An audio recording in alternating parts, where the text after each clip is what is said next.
Good afternoon in Paris and Berlin, good morning in Washington, D.C., and good evening in Tehran.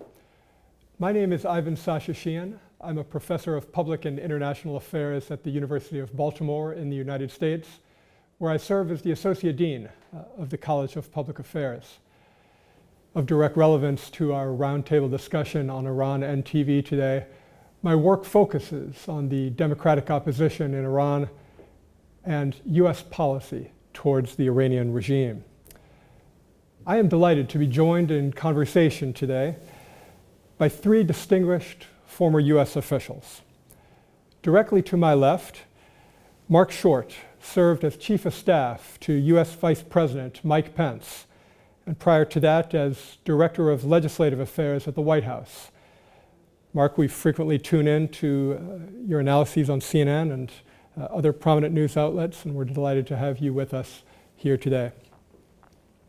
To his left, Ambassador Lincoln Bloomfield Jr. has held senior national security positions in 5 U.S. presidential administrations, including as Assistant Secretary of State for Political Military Affairs and U.S. Special Envoy.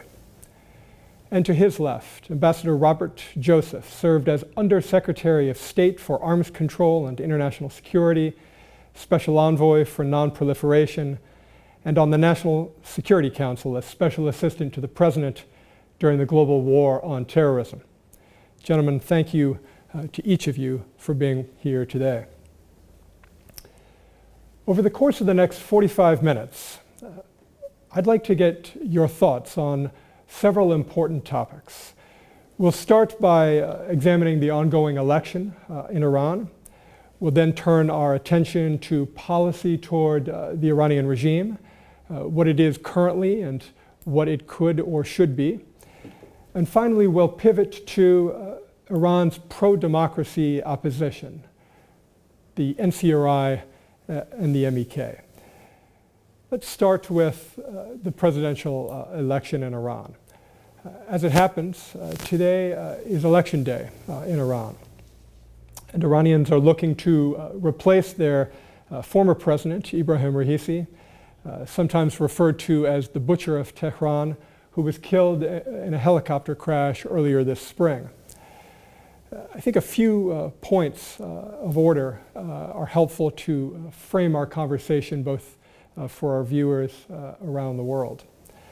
Number one, it's important to note that women cannot be candidates for election in Iran, since Iranian law stipulates that one of the necessary qualifications to run for national office is that the office holder be a man. Number two, all of the candidates that are approved to run for the highest office in the land must be vetted by the regime's Guardian Council, which is comprised of 6 clergy appointed by the supreme leader and 6 Islamic jurists appointed by the head of the judiciary, who is himself appointed by the supreme leader. As you might expect, with so little democracy to speak of, parliamentary elections held in March and May resulted in extraordinarily low turnout. I believe we saw as little as 20% turnout in the first round of those elections and just 7% in the second round. And many of the scholars that I've spoken to suggest those may be generous assessments. So, Ambassador Bloomfield, I'll turn first to you on this matter of the presidential election in Iran. Given my framing statements, what do you make of an election that resembles what I just outlined? Well, thanks, Professor Sheehan. It's a pleasure to be with you and with our distinguished guests and to address our audience in Iran. I know many of them are watching because they're not going to the polls. Many people have boycotted the elections. The first election after the revolution elected President Bani Sadr. Only one candidate was disqualified from that because he would not accept the religious authority of the supreme leader that Ayatollah Khomeini invested in himself. So that was Masoud Rajavi. Everyone else was allowed to stand Bani Sadr became president. But as the people were worried about the dictatorship of the mullahs, they took to the streets. And on June 20, 1981, hundreds of thousands of Iranians protested, and 500,000 in Tehran alone. And that's when Khomeini started the reign of terror. They opened fire on the crowd. They impeached the president of the republic. They killed 3 of his closest associates, shut down his publications. And after that time, there were 2 presidents in 1981. One was Ayatollah Khamenei, was the president of Iran during a reign of terror. And from that point on, very few people have been allowed to stand on the ballot. So it's really not a choice. You say that women are not allowed to be candidates. I have to say, maybe they should allow real Iranians to be candidates. There are many brilliant, wonderful, patriotic Iranians who would love to serve their country, but have no chance, because what the Supreme Leader is doing is trying to pick someone who will succeed him eventually. And Raisi died in the helicopter crash. He was going to be the next Supreme Leader. Now what does the Supreme Leader do? So he has 4 people that either are very hardline, like him, or they're easy to control, like Mr. Pezeshkian. It is not a real election. I regret that my own government is treating it like an election. They should not. It's not democracy, and it's an insult to free countries when a dictatorship pretends to put a facade of democracy. Ambassador Joseph, Ambassador Bloomfield has described this in essence as a sham election. I'm eager to hear your thoughts on the candidates that have been approved to stand. There are 6 of them, as you know, and they include former members of death commissions who are responsible for heinous massacres of political prisoners, IRGC officials who have engaged in terrible human rights abuses, and political hardliners that are unlikely to break ranks with the Supreme Leader. Your thoughts? Well, first of all, thank you. It's a pleasure and an honor to be here today with my distinguished colleagues. My thought is that we start with the basic. This is a dictatorship. It's not a democracy. So everyone who runs for office is hand-selected by the Supreme Leader through the Guardian Council, and in some cases in other ways. This is a sham that is designed by the regime to reflect a sense of legitimacy. But I think the outcome is just the opposite. Whether it's the people of Iran who have rejected, clearly through very, very low turnout, as Ambassador Bloomfield just pointed out, rejected the notion that this is a free and fair election. And also, you know, the effort of the regime to describe to the world that it is taking into account the views and the feelings and the desires of the Iranian people, which it is clearly not. And the Iranian people are rising up. The pressure has been building and building. After sham election after sham election does not turn that around. And I think we are headed for the ultimate outcome of a free Iran once this regime either collapses from its own internal contradictions or from the pressure that can be placed on it. I agree that the Western countries, the Western nations should not treat this election as free and fair. And in doing so, they do a great deal of harm. They should listen to the Iranian people. They should take their cue from what the Iranian people are doing, boycott this election, call it for what it is, and do what we actually need to do to support the Iranian people, and that is to support the opposition that is opposed not just to this sham election, but to the very foundations of this religious dictatorship. Mark, I'll turn to you. As I said, we tune into your assessments of domestic politics in the United States. Do you think any of this is being overstated, and do you agree with the assessments of your colleagues? Well, thank you for having me. And yes, of course, I agree with these distinguished guests here, the ambassadors. But I think first it's important for the people in Iran who may be watching today that they know America is grateful for their courage in standing up against enormous oppression. It is disappointing that more Western countries are not standing with them at this time, but I also think that as the recent death of President Raisi, we hope and pray for the day that we can all be gathered together in a free and democratic Iran for these conversations moving forward. But I do want to just echo the ambassador's comments that in the Western nations, it's important that they stand on the shoulders of those who went before them as standing for democracy and standing for freedom, and speak clearly into this moment and give thanks to those in Iran who are standing up against their oppressors, because it's not just in the interest of Iran, it's frankly in the interest of the United States and Western democracies too. Ambassador Bloomfield, you've written a great deal about the opposition, their history, but you've also seen many elections in Iran. As you know, the president of Iran is the second most important official in Iran, but the most important and influential official is the supreme leader, and he holds the real power. I wonder if you could speak to how important women and young people are when it comes to this election and what power they hold. And I ask you this because the misogynistic regime in Iran ranks among the worst in the world when it comes to its treatment of women. And the candidates themselves seem not to hold any ideas that will resonate with the next generation.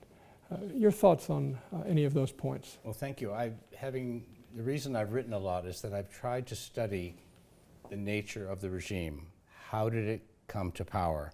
How has it stayed in power for 45 years? What are the things it has done? And we can talk about a lot of the news articles all over Europe, all over North America, all over the Middle East that are essentially aggressive actions by this regime.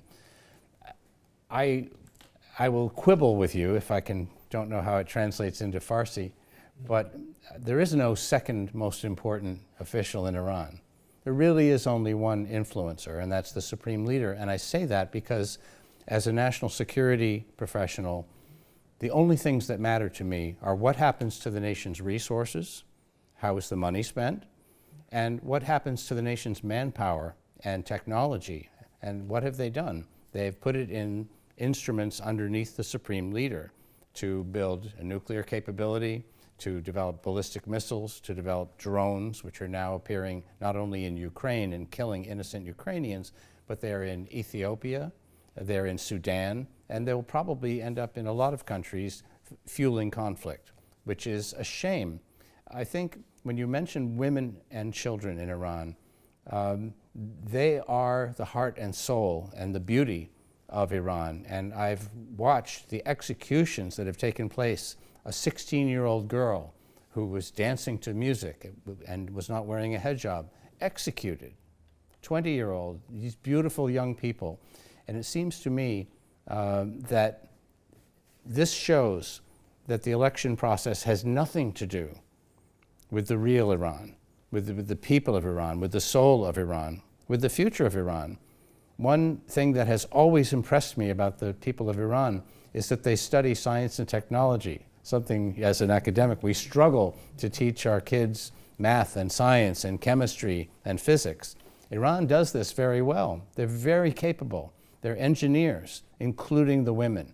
And this can be one of the most successful countries on earth, and we want it to be, but it will never be successful as long as this corrupt group of people using religion for political power are stealing the resources and committing aggression inside the country against their own people and against the rest of the world. We are now uniting to say, please, make it stop. And we, as Mr. Short says, we stand with the people of Iran and we salute their courage. Ambassador Joseph, I know that you have spoken out for years in support of Iran's democratic opposition and exile. I trust you'd like to speak to some of those same points from your perspective. Well, I certainly agree with everything that Ambassador Bloomfield has just said.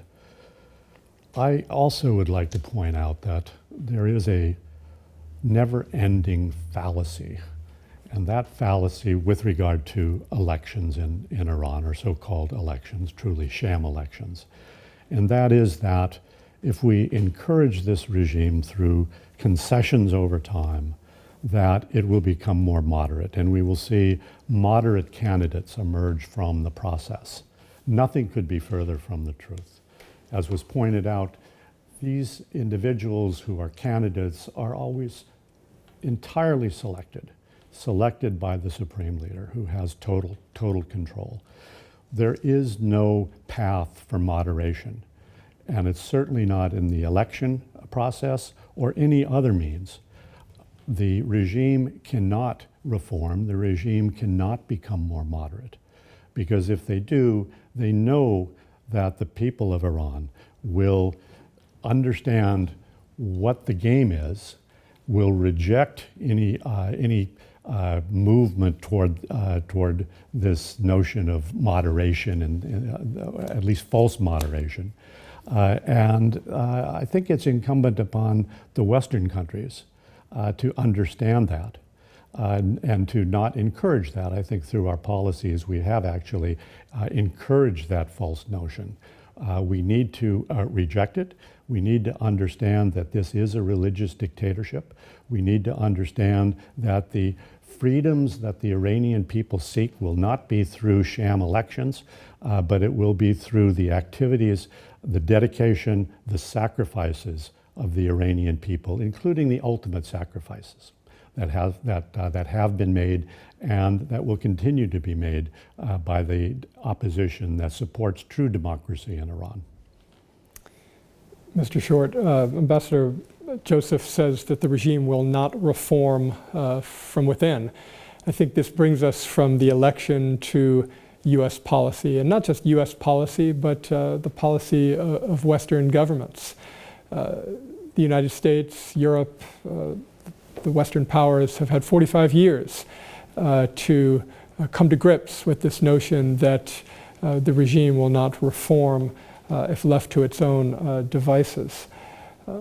Why have these powers been so reluctant to adopt a coherent and effective policy in Iran? And what do you think has been missing from that policy? Well, I think what's been missing, frankly, is courage. I think that Ambassador Joseph is right. There's been far too much appeasement. And I think this current administration in the United States has wanted to follow the Obama administration policy of appeasement toward Iran. And I think that I had the distinction and honor to serve in the Trump administration, and I recall being in the White House when Secretary Pompeo brought to the president the opportunity to eliminate General Soleimani, who had hurt and killed many Americans on the battlefield, and certainly was a threat to the entire Western world.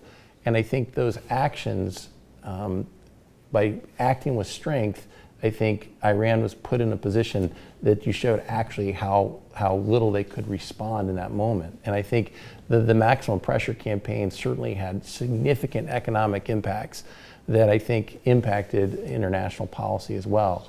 And I think it's sad to see this current administration revert back to the Obama administration's policies, and whether or not that is allowing now up to 60% enrichment in uranium, or whether or not it's allowing financial benefits for Iran that we have seen sow all sorts of discord across the Middle East in their funding of the Houthis and Hezbollah.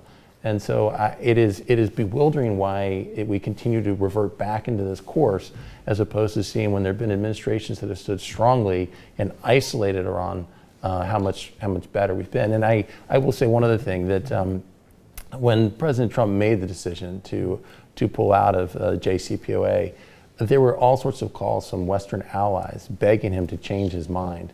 And I think that as well is a lack of courage from many of our traditional Western allies who should be standing for freedom and standing for democracy.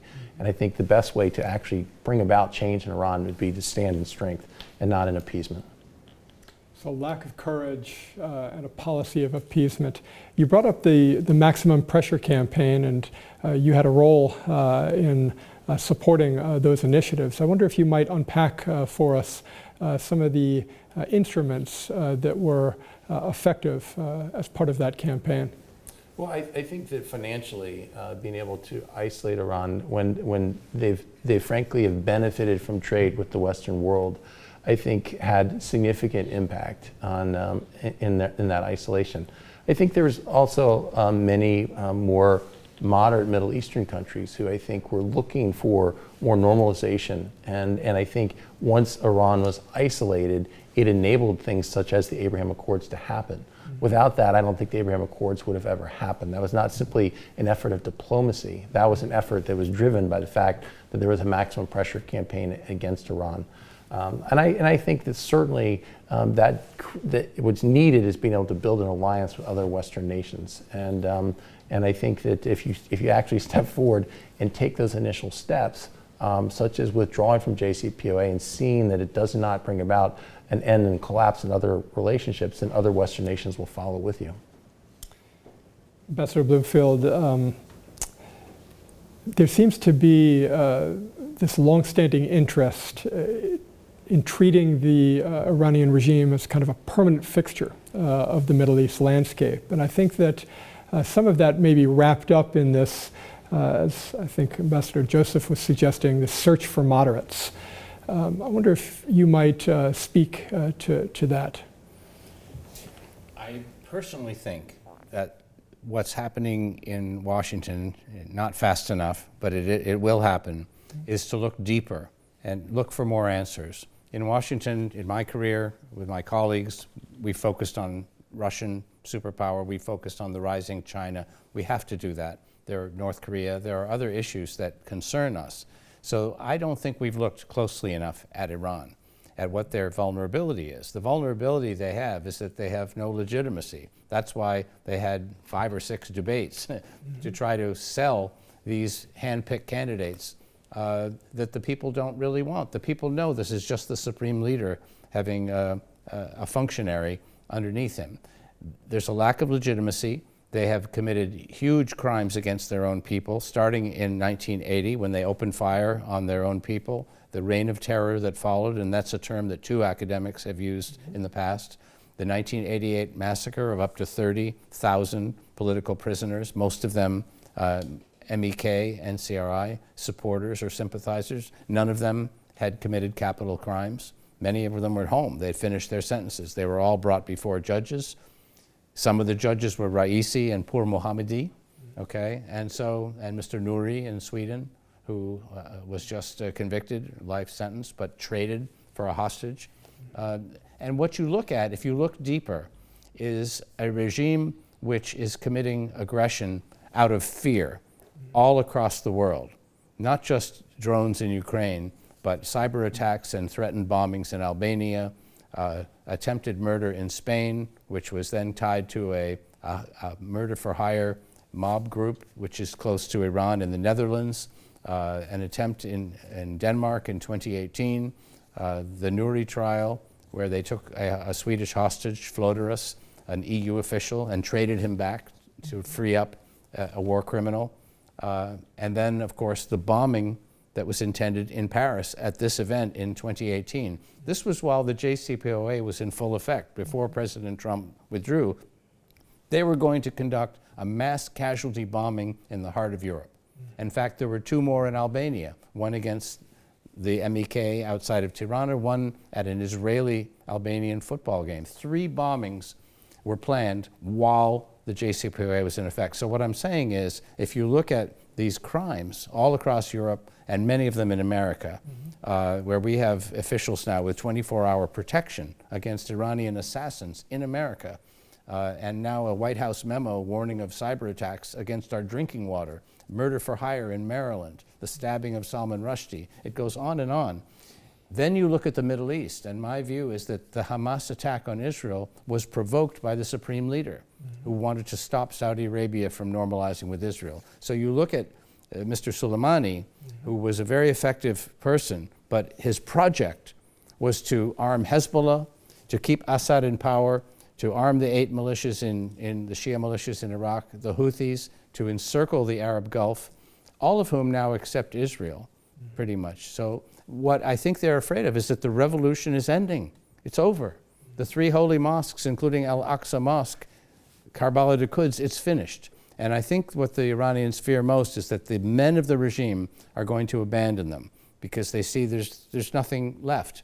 Meanwhile, the women have already abandoned this regime. So it's crumbling. This is why they're lashing out with terrorism, cyber attacks, assassinations, bombings, all of these things. And so I would like Washington to connect the dots, to combine with our allies, and to do some very practical things. We should indict the people who have committed war crimes. We should stop the flow of weapons to Yemen and to Gaza. We can do these things. We should take several steps. We should make sure the people of Iran have satellite communication so they can talk to each other and hear what's happening in the rest of the world. There are many practical measures. We're not doing enough right now.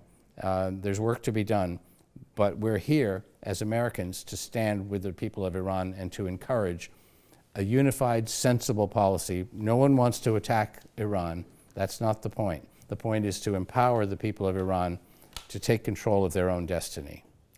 Ambassador Joseph, I could see that some of those practical measures, as Ambassador Bloomfield was just outlining, resonated with you. Your thoughts? Well, I think that clearly we need to take practical steps. I think one of the things we need to start with is to express our moral support for those on the front line and those around the globe in terms of Iranians who seek a free and democratic Iran. The Iranian nation is fighting for the same objectives that we fought for in our own revolution now 248 years ago. And in our Declaration of Independence, we talk about unalienable rights, the right to life, liberty, the pursuit of happiness. And these are the same goals that people have fought for against dictatorships for over 200 years now. And I think you see this clearly playing out in Iran. The number one threat to this regime are the people of Iran. The people of Iran want to replace this regime, want to become a more normal country, want a country in which their fundamental human and civil rights are observed, where they can flourish. It is a great nation. The Persian nation is a great nation, but it has been hijacked by a group of mullahs for over 40 years now. And I think expressing moral support is important.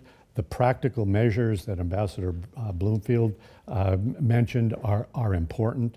Whatever we can do to put pressure on this regime, whether it's through sanctions, whether it's through other means, we need to exacerbate the fissures between the people and the government. And I think we can do that, but we must first rid ourselves of this notion that appeasement will bring moderation. We must rid ourselves of the notion that we must contain the nuclear program, because that's been the first priority of American policy for far too long.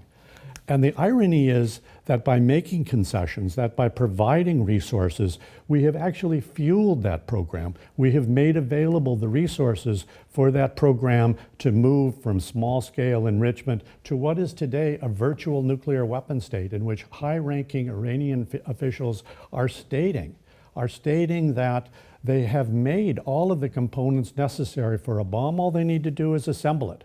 And other regime officials are saying, well, we might change our doctrine on nuclear weapons and actually pursue a nuclear capability.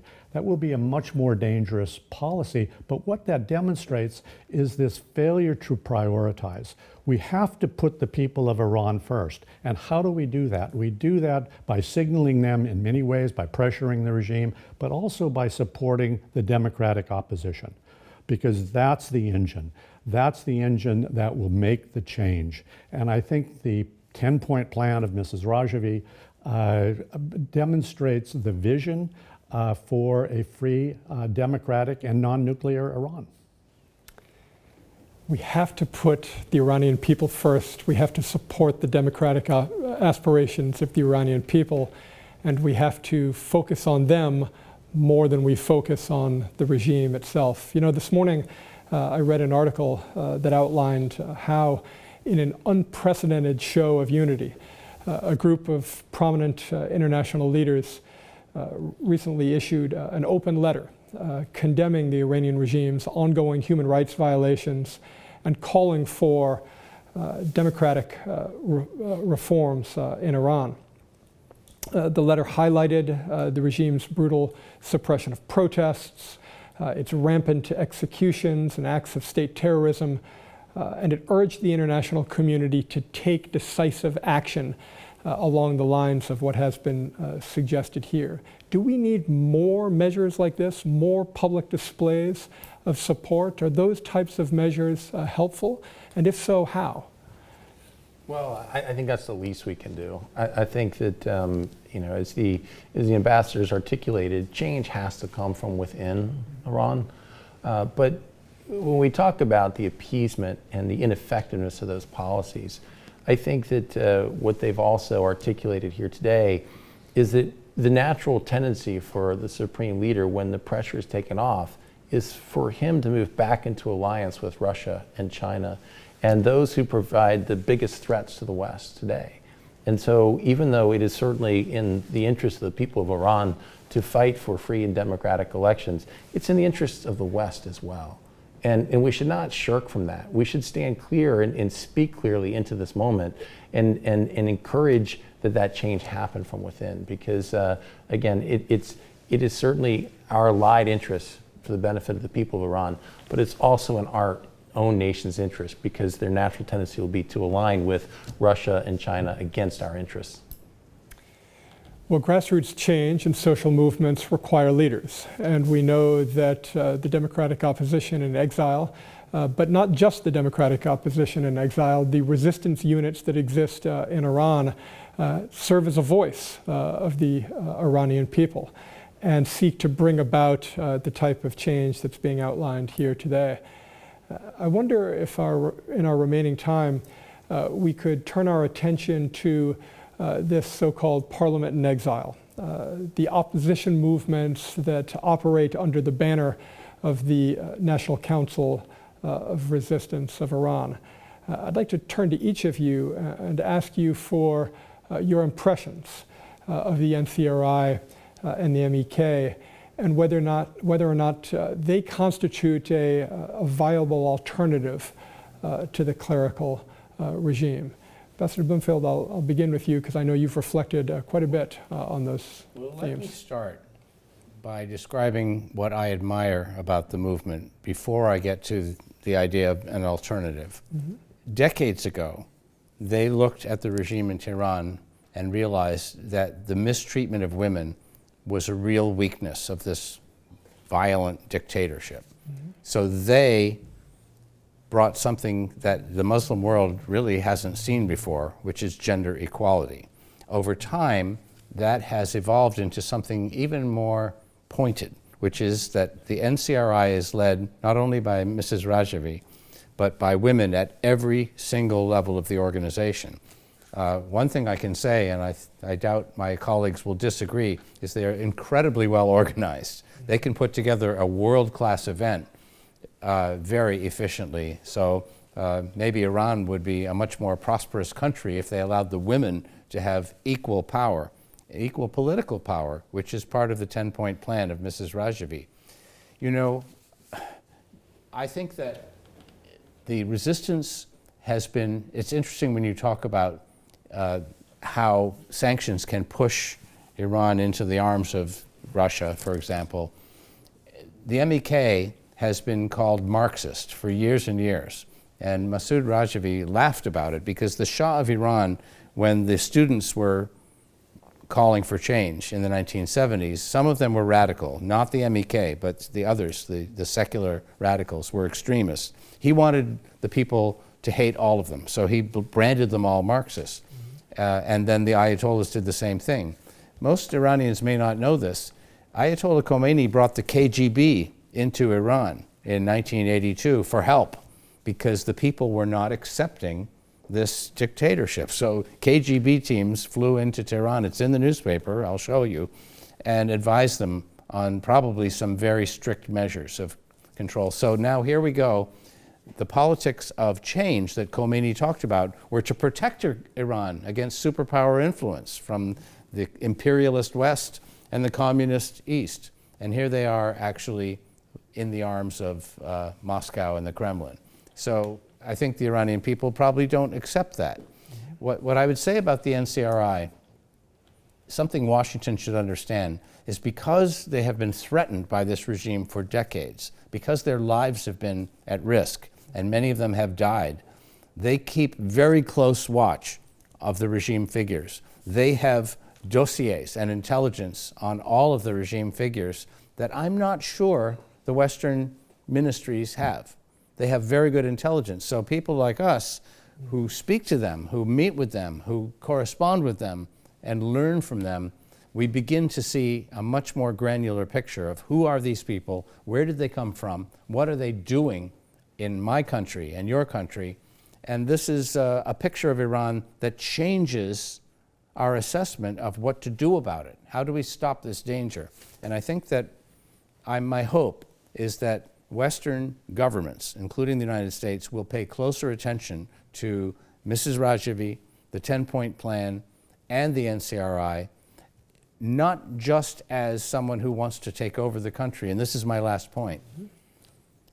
You've seen the Shah's son. You've seen other opposition figures. None of them are offering democracy to the people of Iran. They all, the Shah wants to be the leader, the Shah's son. That's not what Iran needs. Iran needs self-government. They need sovereignty at the ballot box. And this is what Mrs. Rajavi and the NCRI have offered. They have said it again and again, and going back to 1980, 1981, they've said, we're not worthy of leading the country unless we win at the ballot box.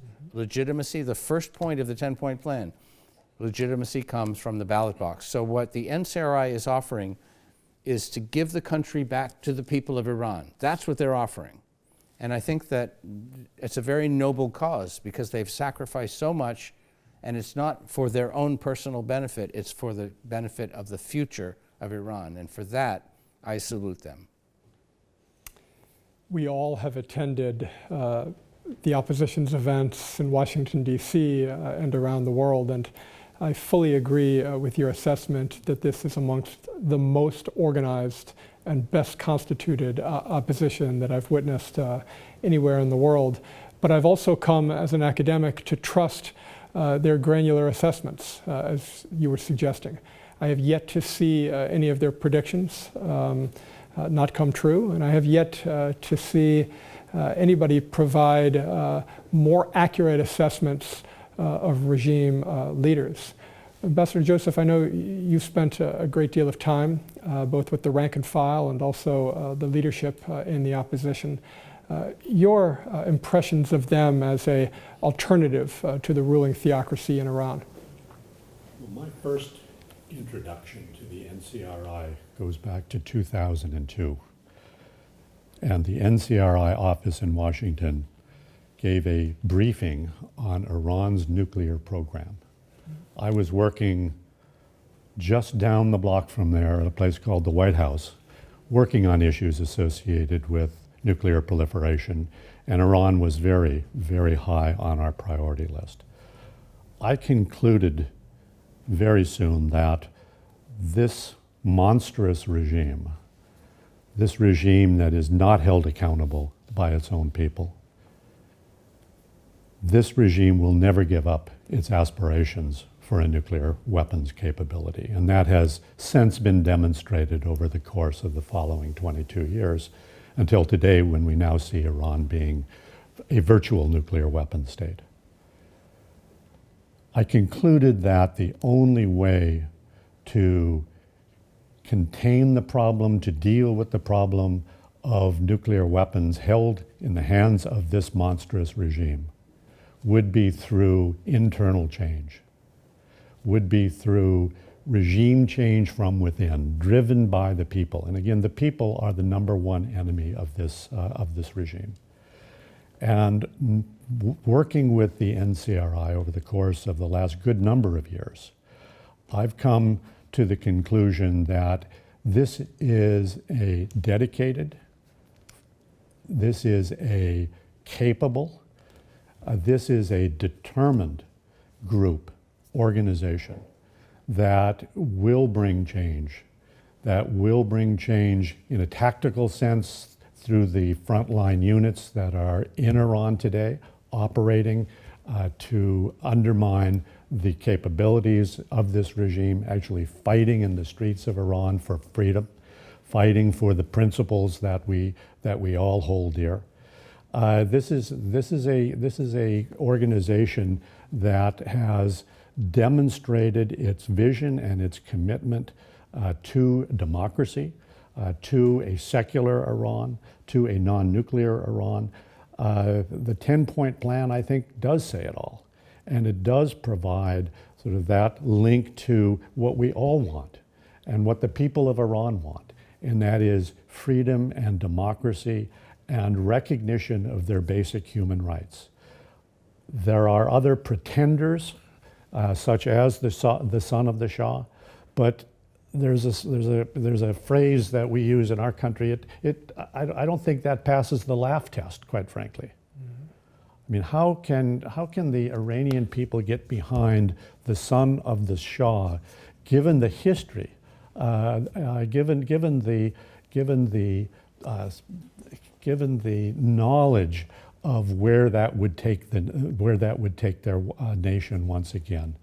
It's important, I think, to recognize that the NCRI has, as I said, the determination and the dedication. They have paid the ultimate sacrifice, including the mass murder of thousands of their members in the 80s. The NCRI is the public enemy number one in the eyes of the regime for a reason. It's because it is the alternative. It is the alternative, and it is the alternative that can bring the people of Iran together and pursue the objectives that we all hold dear. Mr. Short, Ambassador Bloomfield says that the NCRI and the MEK have the dedication and the determination. I know you had an opportunity last year to attend a massive gathering of the Iranian opposition in Paris. And I know too that your former boss, Vice President Mike Pence, has had an opportunity to speak at high-profile events in support of the opposition. I wonder if you'd offer your reflections on these movements. I've also had the honor to meet with Madam President Rajavi at Camp Ashraf, and it's hard not to be inspired by her leadership, and not to be also finding so much commonality in the 10-point plan in wanting to protect or fight for a non-nuclear, secular, and free Iran. And I think that to our previous conversation about the Western world standing in alliance with those fighting for a free Iran, the least we could be doing is guaranteeing the security of that camp in Albania and providing the necessary funding to make sure that it's a secure home and hopefully a place that they can continue to reach into the people of Iran about their vision for a free nation. The 10-point plan has been invoked, so I think it's important that we unpack just for a moment the NCRI's platform. We know that the NCRI supports elections founded on the concept of universal suffrage. We know that they have had a long-standing commitment to fostering a diverse political system with respect for individual freedoms, freedom of expression, free assembly, academic freedom. We know that they have long been committed to the eradication of the death penalty. We know that the NCRI is committed to separation of religious institutions from the state, while at the same time forbidding discrimination. We know that the NCRI supports complete gender equality for women in Iran, that they have promised to modernize the justice system in Iran, including abolishing Sharia law and introducing reforms that provide new legal protections. We know that they have a commitment to the Universal Declaration of Human Rights, and that they will seek to implement measures that protect investment and employment, private property, and will work to boost the market economy. We know as well that their foreign policy is grounded in the concept of peaceful coexistence with both regional powers and global nations, that they reject the pursuit and development of nuclear weapons, and that they reject the possession and development of weapons of mass destruction. This is a plan that Western powers can get firmly behind. But Ambassador Bloomfield, you and I know in particular that there has long been a demonization campaign underway, not just in Washington, but around the world. Why is the regime so obsessed with the MEK and the NCRI?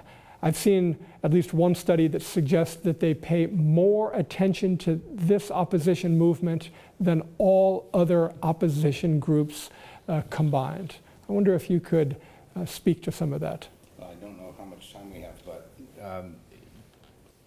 I think you've just given the answer.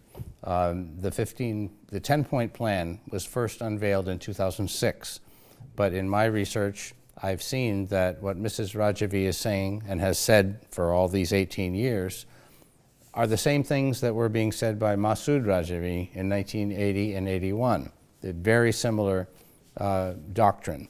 And it's all I can say. I think I would make one comment. We are worried about peace in the world. If every government in the world lived by those 10 points, including respect for property, women's rights in divorce and employment, all of those points.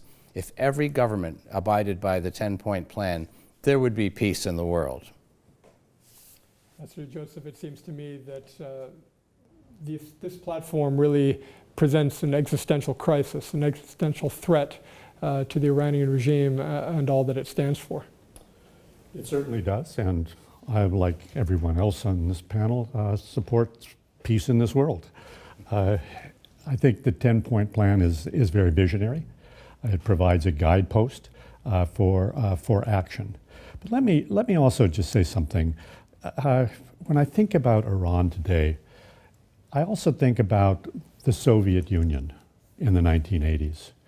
And I was in government at that point, working Soviet issues. And there was a sense that yes, it was corrupt. Yes, it was incompetent, but things will not change. We will always have the Soviet Union to deal with. And then we didn't. And it surprised a whole lot of people inside the Soviet Union, but I think even more so outside the Soviet Union. There is hope. I mean, the Soviet Union and Iran, much different. They're both unique in so many aspects. But the notion that a dictatorship will collapse from within is, I think, very important. And here I think we need to take a page out of Ronald Reagan's book. Ronald Reagan provided moral support to the people inside of the Soviet Union. Ronald Reagan insisted that the promotion of democracy, the promotion of human rights be part of the agenda with the Soviet Union. And not everyone liked that. The State Department, arms control people didn't like that because that would mess things up. That would make things more complicated. And they would say we really needed to focus on the priority. Well, it turned out, because of Ronald Reagan's insistence, that by pushing moral support, but also pressuring. I mean, remember, there were many things that we used to pressure the Soviet Union at the time. Many different things in the economic area, in the military area.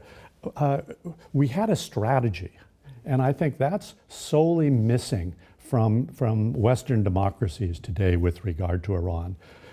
We need to bring back a coherent, comprehensive strategy, and at the core of that strategy are the principles that we have all stood for so long in terms of human rights, in terms of democracy. And I think that's got to be up front in this comprehensive strategy for dealing with this regime. Yes, the change has to come from within. Absolutely, it has to come from within. But we can accelerate that change through better policies, through sound policies that will, as I said, exacerbate the fissures between the people and the dictatorship.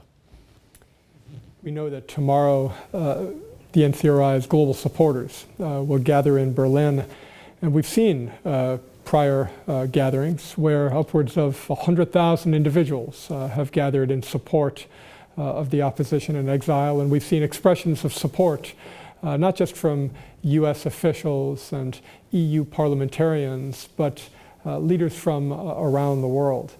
I wonder what you expect from this gathering that we'll have an opportunity to tune into tomorrow. Well, I certainly hope that this gathering is a source of great encouragement for the people of Iran who are looking for hope. And I, just reflecting on the ambassador's last words, I think it's also missing in American politics right now. I think we've talked about the appeasement that this current administration is pursuing and how much the Democrat Party misses Joe Lieberman and his voice that he offered.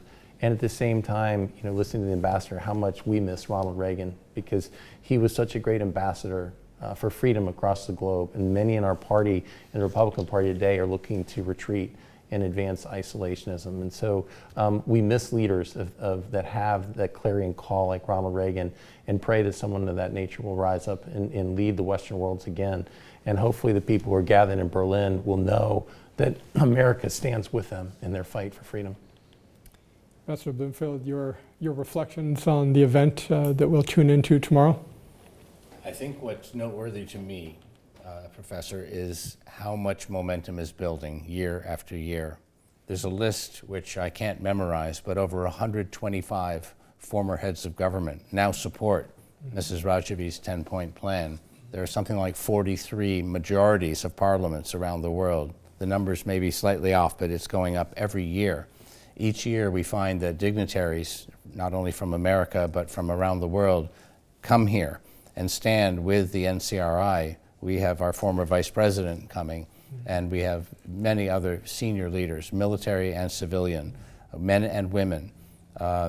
It's also interesting to see how many notable women stand with the NCRI around the world. It's a great inspiration, and what a shame that in 2024 there are regimes like the one in Tehran that completely exclude the power and the ability and the gifts that women bring to political leadership and to social leadership and to moral leadership.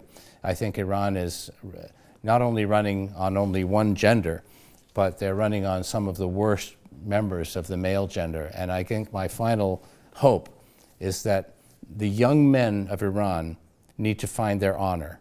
The women have already decided they detest the Ayatollah's regime. They have been abused by this regime, but the young men are still holding it up. And the day that the young men of the Revolutionary Guards, the Ministry of Intelligence, the Ministry of Justice, and the people with the key to the jail door, the minute they decide in the Quds Force, we're never going to make it to Jerusalem, it's a dream that has gone away. We are putting our lives at risk. We're destroying our neighboring countries. We are causing harm and breaking laws all over Europe and North America. The whole world is turning against us. Have your honor, find your honor, walk away from these senior leaders. They all have tickets on the airplanes in case they have to leave. You don't have a ticket. So it's time for the people of Iran to put their own guns down, walk away from this regime, and let the change come peacefully. Ambassador Joseph, during the period of time that I have studied the resistance and attended their events, there was one US official who was always present, serving as a bridge in many ways between Republicans and Democrats. Mr. Short mentioned him just a moment ago. in some ways it feels to me like there is one empty chair at our roundtable today. Senator Joseph Lieberman is dearly missed. I know that he was a colleague of yours and that you partnered with him across the aisle. I wonder if you might just reflect on his support for the opposition and what we need more of in Washington and around the world. Well, Senator Lieberman was not only a colleague. Senator Lieberman was and remains a hero of mine. He had the courage. He had the courage to stand up for what he believed to be right. He had the knowledge of American domestic society, but also foreign affairs. He was clearly one of the earliest supporters of the NCRI. And I think the sacrifices that have been made by, I mean, we talk about Albania. You go to Albania, you talk to the women and the men in Albania. Each one has a personal story. They've lost their father or their mother or their brother or their sister. And that resonated, I think, with the senator. Mm-hmm. And he could compare that to his own personal history. Mm-hmm. And I think that with a man of such stature supporting the NCRI in many different ways, it provides, I think, a sense of hope. And I think he was a man of hope and a man of vision. And he came to the conclusion that I think most of us or all of us share, and that is the change will come. This regime will end, and the people of Iran will be free. And I think that the NCRI and Mrs. Rajavi can provide, as I say, the pathway to that ultimate objective. I couldn't agree more. And it seems to me that his focus on the malevolent actions of the Iranian regime were consistent with many in the opposition who believe that the Iranian regime is itself kind of the principal focus and the head of the snake, so to speak, in the Middle East and should remain at the principal focus of attention. You know, I opened our roundtable today by greeting individuals in Paris and Berlin who are preparing for tomorrow's event, but also speaking to individuals in Washington who I know are listening to each of you.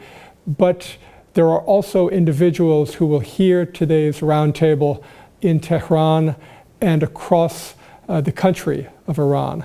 I wonder if I could ask each of you to speak directly to them.